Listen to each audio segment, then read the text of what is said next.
right? And these birds, if they're online talking about children and sex toys in the same sentence or the same room or whatever, or even the same quarter of the day, to be honest, like, what, do you know what I mean? Like, I know it's hard to believe, but if blokes were, if there was a load of blokes going, oh, my 12-year-old likes, oh, I don't even want to say stuff, but, like these things that stimulate here. And then another bloke's going, oh yeah, my 15-year-old dad, he likes this thing that stimulates there. And you're like, nah, mate, you'd be like, what? How are these pedos getting away with talking about this malarkey? Which they bloody well do on Twitter. I think we all know that there are, I don't know if there's spaces, but there's hashtags and stuff, isn't there? And symbols and what have you. They do talk about this malarkey. Sorry, I think my sound's going a bit. No, it's all right. Carry on. But I appreciate your verbal gymnastics to keep things decent, because I hear enough rubbish language. Yeah, but it's gross, isn't it? We don't want to visualise too strongly. Yeah, exactly. But what I'm getting at is, if it talks like a duck, walks like a duck, just, sorry guys, they're perverts, all right? They're fucking pedos. If they're online talking about children and sex toys, they are paedophiles. Just because they're the child's parent and not one of these blue hair bloody abominations that we see on Twitter. And by the way, if you don't want to see it, just do what I do. Just block every single word that's got anything to do with these absolute nutters, and then you won't have to look at it. All right. Yeah, just, they're pedos. Sorry, Jade. They are. And do you know what? If we actually acknowledged that, all right, you don't have to go about accusing people of being a pedo, but this is paedophilic behaviour, right? If we actually acknowledge that, throw away all the other stuff, all the stuff where people are like, oh, nuanced debate, oh, no, it's irrelevant, all right? The children are being used as props in sexualised behaviour. It's paedophilic behaviour, end of story. And if we acknowledge that, then we can address it properly. And when people talk about, oh, women doing this and that to other women, we need to do what's right and stop these bitches. I hate when women call other women biatches, as you know. But I think it's a really massive point that we as women, as females, need to start facing, because it impedes us, whether we like it or not. The thought that women do not somehow harm children in any way, because many women do in many different ways. Often males can do what they do to other people, to children, because they are aided and abetted by a woman. Women abuse children. Yes, that, there's not some sort of like, oh my God, I don't have SRY gene. That's obviously on a Y chromosome, so I couldn't possibly abuse a child or another woman. Unfortunately, there are cases when women abuse children, and I think the current climate, I did want to start veering away from the ideology bit and talking about other tweets and other things that affect women, but I think this, chaos, queer driven ideology saying anybody can do anything kind of thing without repercussion or consequences, I think also encapsulates this bit of this, what do you call it, sex positive nonsense and stuff like that. I heard I was on watching TV the other day and it was talking about XYZ. Oh, it was talking about conservative black young people. It was on those, and there was this black woman, youngish black woman, bang on about sex positive and this, that, and the other. I'm thinking, you are so wrong. I completely disagree with you. Just no, you're not in this world, in this life at this time. This is not a plus. This behaviour is not a plus. Women are being encouraged to behave like men, so that men seem less out of kilter. It helps normalise the stuff that's coming out of men if you get women to do it, especially the trance of mothers with young children. That's going to be a kind of demographic. It's not, obviously not my demographic, etc., but it's going to be a demographic of age, etc. And if you can get them taking their kids to this drag stuff, speaking about sex in this way, etc., then you make the men doing it look like less perverts. But that's just my view. Sorry, but that was my follow up because I had to wait. Sorry, thank you. Yeah, sorry, my internet just went a bit funny and I couldn't hear you, so I left and came back. But there were so many really good points, and I just wanted to address a few of them before I forget because I'm a dumbass. Um, so I wanted to just mention that Domestic made a really good point earlier about if you, and this is true to me, because teenagers will always rebel no matter what you do, right?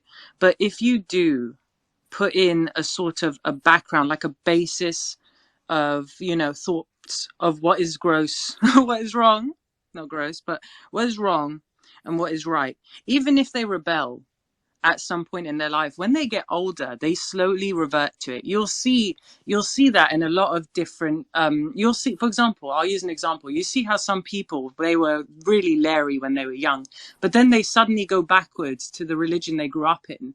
For example, I'm using religion as an example, right? So they will slowly go backwards and then to the basis that they were brought up in, especially if that basis they were brought up in was a happy one. Even if they were strict, if they had a good childhood under that sort of ideas, they will revert back to it along the way, because you will rebel. Teenagers are going to. It doesn't matter whether you try to fight that or not. Teenagers will always rebel no matter what you do. But if you have brought them a happy home with the ideas, majority of the time, not all the time, but majority of the time, they come back to that in their later life. In my opinion, that's what, from my experiences, especially within my background. But yeah, that was a point. I wanted to mention something like on porn and sexual, because this is something that I'm always like, I really fixated on, because I just find it very interesting. But I think a lot of this comes from sex positivity. And actually, we can go back to what you were saying about, women being men or whatever. That's a part of it. But if I were to talk about that, it'll take too long. And I don't want to talk too long because I can go on forever. But the idea that validation comes through your sex appeal has been, for women in particular, has been so ingrained for so long now. I even remember, for example, I'm not very, I'm not into, and there's nothing wrong with showing, wearing whatever clothes you want to wear. I don't care. I'm just using it as an example. But I've never been into, very revealing clothing just because it makes me uncomfortable. And I also don't feel like I don't need validation from someone looking at me to make myself feel better about myself, right? But when people would encounter me and they would be like, oh, you must be so insecure with your body because you're not showing it off, kind of vibes. And it's like, it's this idea that you must be a sexual, as a woman, you must be a sexual available and also sexually in your looking sexualized to be confident in yourself. Like that is that is how you give yourself validation. That is where your confidence comes from, is your sexual appeal. And I think, women who are doing this with their kids is very pedophilic, and I agree. But it also stems from that idea that I need, my kids, exploring themselves, finding themselves, because sex makes their identity apparently. But finding themselves, it's about, maybe, I want them to feel confident.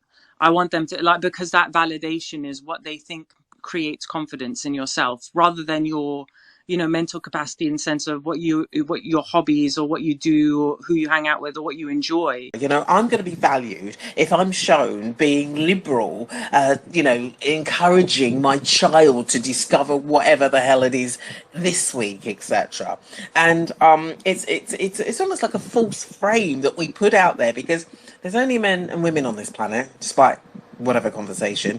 So somebody's putting this stuff in the social sphere in which we live, in the society in which we live. Somebody's doing this, putting this out there, the media, different types, whatever, the researchers, the academics, who the hell is putting this, to saying, okay, this is the value system, these are morals, and act behave to them, etc.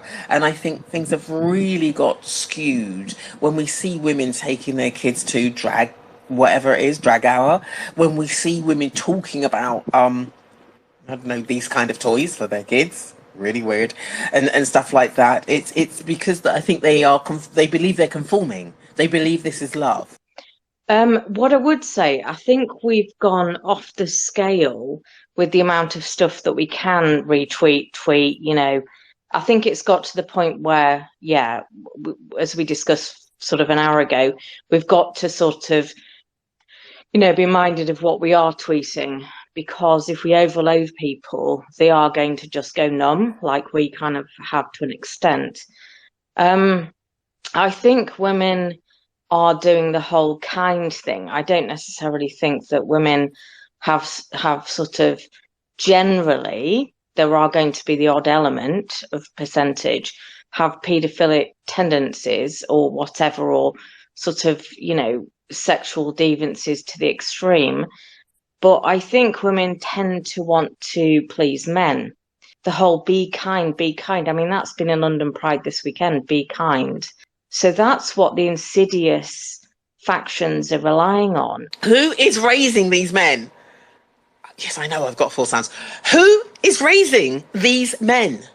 Christ, they weren't born like that. This is ridiculous. This is ridiculous. I'm sorry, I'm gonna have to mull that. I clearly need On to a process serious that. note, on a serious note, I Go on. would say they probably were born in quotes like that. Now, when we say like that, we're not talking, trans. They can't be born trans or be born a necrophile or whatever. Yeah. But they are born as a person who is, oh God, I don't want to use silly words like destiny, but they're, we're always going to be a bit different. And You mean to have this sort of trait, etc. yes, Just like yes, the 4-year-old that goes and kills a squirrel in the backyard. exactly. And Exactly. then, Before they've got all the effects of the world and all the rest of it, they do some yeah, weird and stuff like then hit the cat. that person could grow up to become a cop who absolutely just loves beating the shit out of every single person they arrest, and everyone could just think they're a normal person, but actually at work they do this. But do you know what I mean? Or worse, they could be a rapist, a molester, whatever, but they're going to be, getting their sexual thrills in places where your average Joe would be like, oh, weird. Right, and as for, who's raising these people, it is my belief that at some point there's going to be some person close to any of these individuals who grow up to be very weird who just thought to themselves, there's something wrong with that kid. Like, even if they just let it go and even if they didn't quite catch on to what it was, but when it comes out, as an adult, how insane they are, there will be somebody thinking, oh my God, I knew it. I just, that, and it's usually the mum, I just don't want to get into like blaming people because, what can you think or say? Like, oh, there's something wrong with that kid. You can't say what it's going to be. Even they don't know. Do you know what I mean? But someone knows that there's something going on.